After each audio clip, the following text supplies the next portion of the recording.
Two American Air Force fighter airplanes recently flew into the sky above California. The military planes were taking part in training, practicing a wartime maneuver called a dogfight. One of the planes had a human pilot inside, the other did not. It was operated by artificial intelligence, or AI, software. A human was in the airplane's other seat. The Air Force was demonstrating how far its AI piloting technology has come. The United States is competing to stay ahead of China on AI and its use in weapon systems. The focus on AI has led to public concern. People worry that future wars will be fought by machines that choose and strike targets without direct human intervention. The U.S. has said it would never send a pilotless fighter plane into war because of concerns that civilians could be harmed mistakenly, but it is unclear if other countries have the same policy. So the U.S. is working on AI piloting technology just in case. Admiral Christopher Grady is vice chairman of the Joint Chiefs of Staff, the top U.S. military leadership group. When speaking about the use of AI in war, he said, "China's working on it as hard as we are." Here is a look at the U.S. history of machine learning and AI in the military.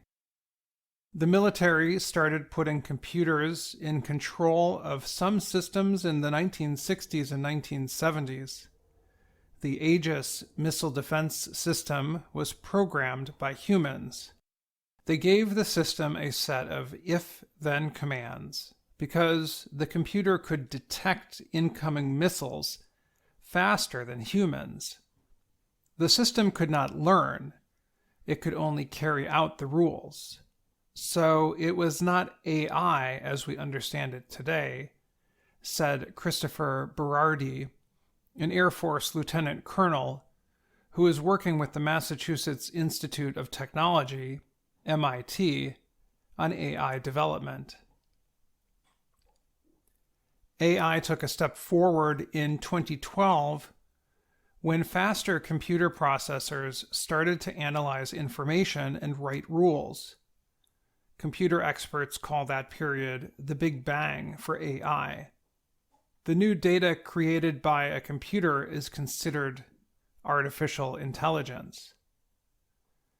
Air Force Secretary Frank Kendall was the human on board the F-16 fighter jet called Vista. The Vista jet is the most visible AI project, but the U.S. Department of Defense has hundreds in place.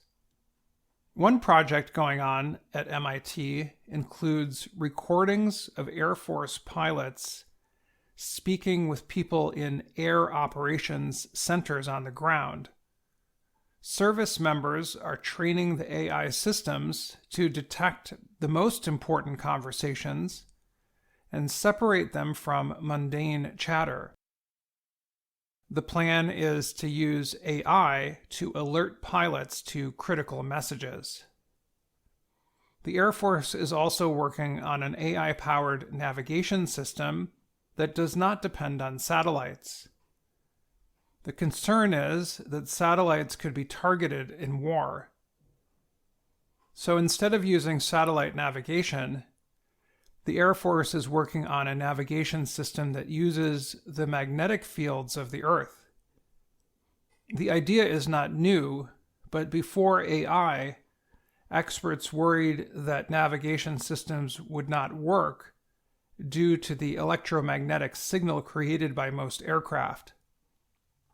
But programmers are training an AI system to ignore the signal created by the airplane and instead pay attention to the Earth's magnetic emissions.